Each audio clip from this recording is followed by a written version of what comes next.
mo sila, tapos ikaw yung magtatanggal sa kanila. So what's your job? I am HR VP in Zara. How long have you been working in that field? I was just started here at February 2, but my previous job is also all about HR. Can I ask, what's your course before? Psychology. What's the pros and cons of your current job?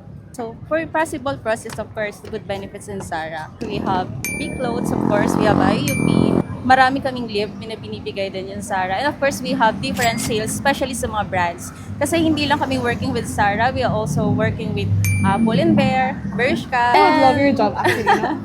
Yeah, if you really love fashion, since you are working with people, medyo mahirap siya kasi kailangan mo laging i-balance yung sarili mo.